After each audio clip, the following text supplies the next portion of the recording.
Bicol Express. Tapos mayroong sardinas na nilagyan ng itlog. Tapos may itlog doon. Yan. Kain tayo. Ito po yung ano natin, mukbangin. Ayun, ito po ang ulam natin.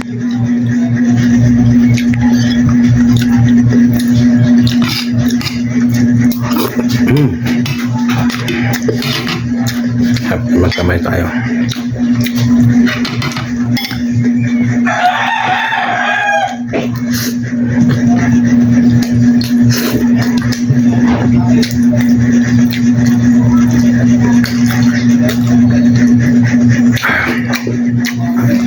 Bahog na natin itong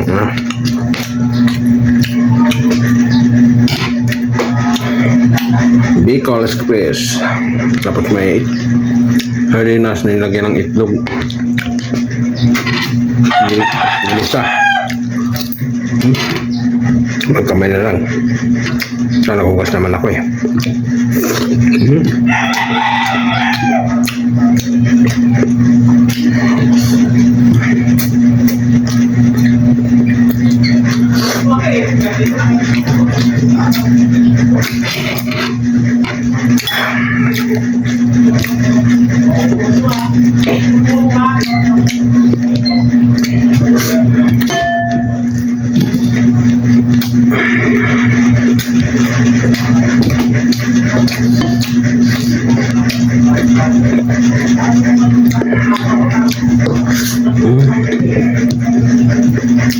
Pagkaltaan.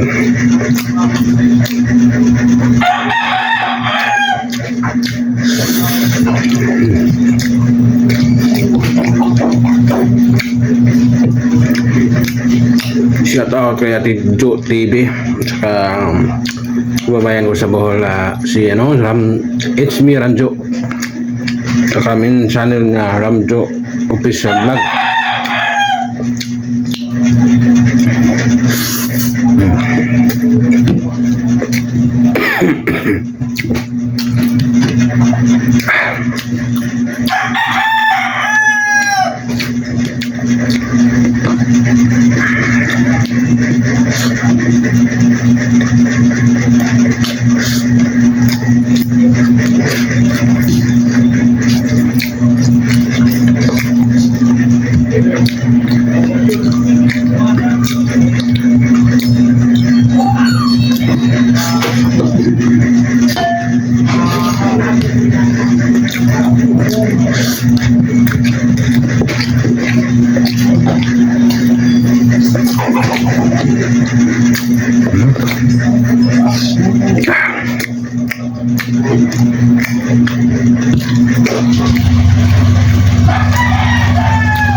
Kasi ito yung kapatid ko niluto itong Bicol Express.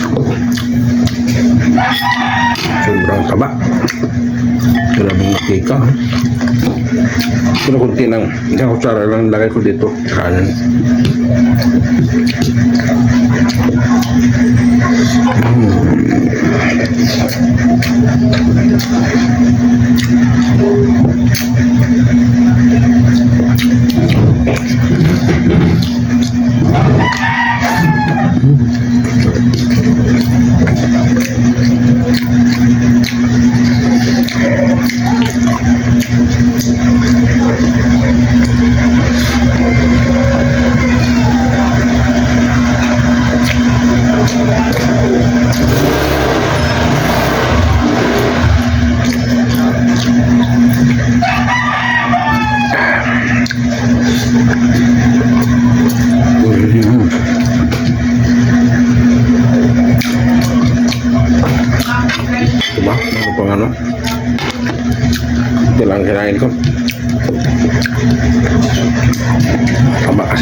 Alright.